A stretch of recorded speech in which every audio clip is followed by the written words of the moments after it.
Now in its 17th year, the Campus Safety Director of the Year program recognizes K-12, higher ed, and hospital police chiefs, security directors, emergency managers, or heads of security and public safety who demonstrate outstanding leadership skills, ingenuity, and selflessness. We name the winner for each sector at our Campus Safety Conference. The nomination materials we receive are full of impressive accomplishments and collaborations. We briefly outlined these achievements on our website, but wanted to further honor the nominees in their hard work by conducting interviews where they can elaborate on some of those successes. In these interviews, finalists share some of their challenges and subsequent solutions they've implemented. We hope campuses that may be considering similar endeavors find value and guidance in these discussions. Hi, everyone. Thank you for joining me for another episode of the Campus Safety Voices podcast. I'm Amy Rock, Campus Safety's executive editor, and joining me today is Donna Webster, Chief of Campus Safety at Kalamazoo Public Schools, and one of this year's K-12 Director of the Year finalists. We all know anyone in your role, Donald, or similar is more than busy, so thank you for being with me today. I really appreciate it. Thank you for having me. Yeah. Now, let's get right into the questions that I wanted to ask. We've seen in so many major school incidents that communication issues played a role in emergency response, and in some situations, significantly delayed response time. In your role, you recently applied and received 2 grants that helped you improve communication in your district. Can you discuss the 2 grants that you applied for, what you chose to use the money for, and why? Yes. Kalamazoo Public Schools applied and received, 2 grants. One was the Michigan State Police Competitive School Safety Grant, and the other one was from the U.S. Department of Justice, their COPS Division grant. Okay, and so the Michigan State Competitive Safety Grant allow us to upgrade our two-way radio system from analog to digital, which is very important. I think one of the most important things when we talk about school safety, the number one thing is communication, okay, in a crisis situation. This change allowed us to replace our obsolete system. It provided us with the opportunity to designate multiple channels in a crisis situation. And it allowed us to communicate more smoothly and eliminate that congested flow of traffic that we were having on an analog system. The analog system only allowed us to have 2 channels. And we have 25 K-12 buildings, and trying to communicate on 2 channels during a crisis situation was almost impossible. Moving from analog to digital allow our schools to move off of being we're no longer on an island. Okay, it allowed us to communicate district-wide and throughout the county. We can talk building to building. We can talk anywhere. We can communicate anywhere within the district. But one of the most unique things it allow us that grant also allow us to replace some of our old public announcement systems and extend our public address systems throughout all of our K-12 buildings. That allowed us to include flush mount speakers that we didn't have. But one of the biggest things the grant allowed us to do was to create a campus-wide paging system. And so when we talk about campus-wide paging system, prior to having that grant, we were only able to communicate. But we had an announcement with the speakers. We didn't have anything out at our events.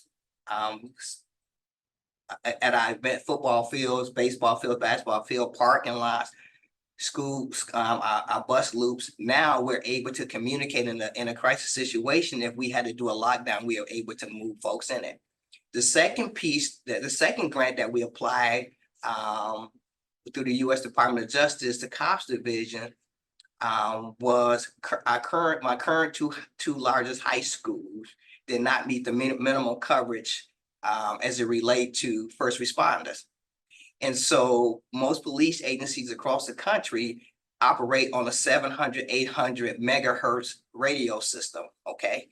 And because the way schools are designed with, so much glass and brick around it, it was hard for our school resource officers to communicate to local law enforcement. So in order to enhance that coverage, we applied for the grant, and I was able to put in some bidirectional amplifiers that boost up the radio frequencies. So now that our school resource officer and law enforcement coming to the building can communicate safely and effective when needed. That's great. I feel like grant writing is so tricky, as so many districts don't have their own grant writers. So sometimes, the campus safety director or someone in that department is leading it. Do you guys have grant writers, or do you do it? Well, we do have grant writers in the district. But when it came down to applying for the safety grants, I wrote the safety grants for the organization.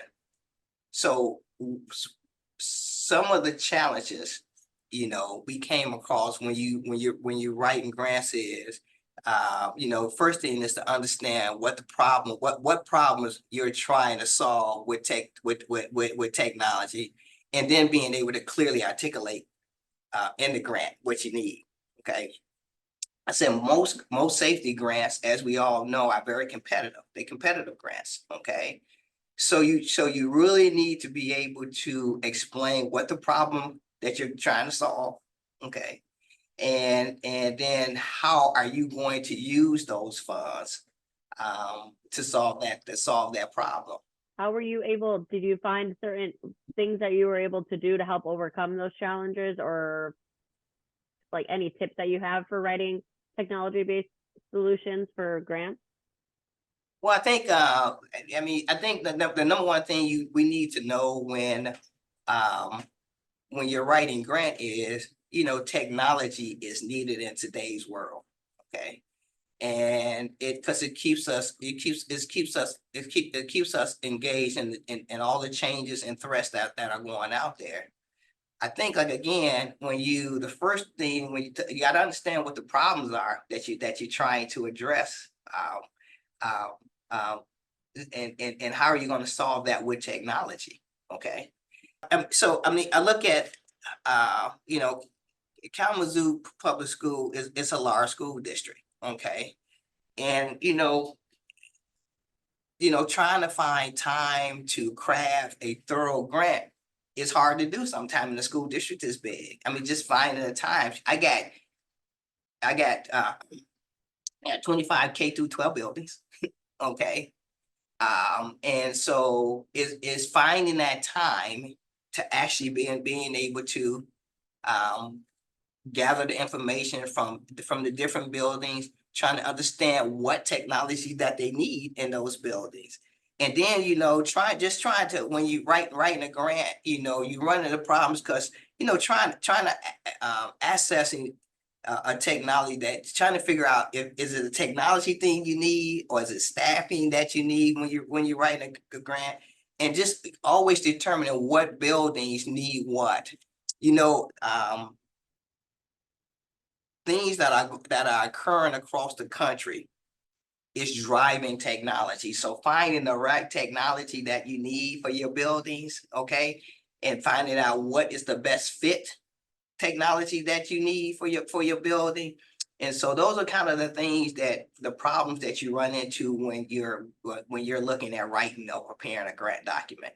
There's obviously security technology, but technology is also important when tracking threats or tracking students' progress, if there are any students who have any behavioral issues, or their behavioral threat assessment technology as well. And which kind of leads me into my next question, which is, technology and physical security is well and good, obviously, but you pride yourself on what you call relationship-based security. How do you implement that throughout the district on a daily basis? Well, I talk about, Kalamazoo schools we have 25 K through 12 buildings. that sits in 3 different law enforcement jurisdictions: the city, the township, and the county. Okay. Our building sits on over 500 acres of land. So we're pretty spread out, pretty big thing. And so over the years, so I talk about relationship-based training because when we talk about school safety, the number one thing, one of the top 2 things is you have to have a relationship, not just with your students, your staff, our community partners, but you have to have relationships with your local law enforcement agencies. And so, okay, and so relationship-based training is just another word that we use for as the same thing that we use for as community policing. Okay, it's about building relationship with our students and our staff and our community partners and our families. Okay, because that's how we get our information from. Okay, and so that relationship has what, I have utilized over 30 years of connections to the community in my relationship building to support my long-term and short goals at KPS about building relationships with our student, staff, and our community. And what we do to do that is, we try to meet our staff, our students, in a non-traditional way. We try to meet them when there's not a crisis situation. We try to build our relationships in before we have a conflict in our building, and it has proven to be very, very effective at our schools because that helps us keep our schools safe. One of the things is when we talk about relationship-based training, over the years with that relationships that we have built with our local law enforcement agencies, I mean, it has saved us. It's a cost saving to the district because of those relationships. The police department is able to provide things that we needed within our district. We have a 24-hour, 7 days a week access to our local law enforcement agencies, our chiefs, and our sheriff department. And so I think when we talk about relationship-based training, I think that folks need to know that. I think that needs to be almost at the top of the line when we talk about school safety. Technology is good, but it's only as good if with the relationship that you have with individuals that are willing to report things to you, feel comfortable talking to you at school, and so that's what we do. We try to pride ourselves on that relationship-based training. Yeah, and it's also good for law enforcement, obviously, in the area to be aware of what's going on in the schools, because sometimes some issues that are happening in the school may flow over into the home and into their jurisdictions and out of the school's hands. So they can kind of be aware of if there's any, issues going on with the families that you might be concerned about. And so it's just good for everyone to be in the know. Well, yeah, you know what, and that those relationships that we have you have to have it. I mean, like I say, you got 25 K through 12 schools that sit in 3 different law enforcement agencies, and based on that relationship, I mean, information that it helps to get that information that you need in a timely manner, because we have access to those local law enforcement agencies, 24 hours a day.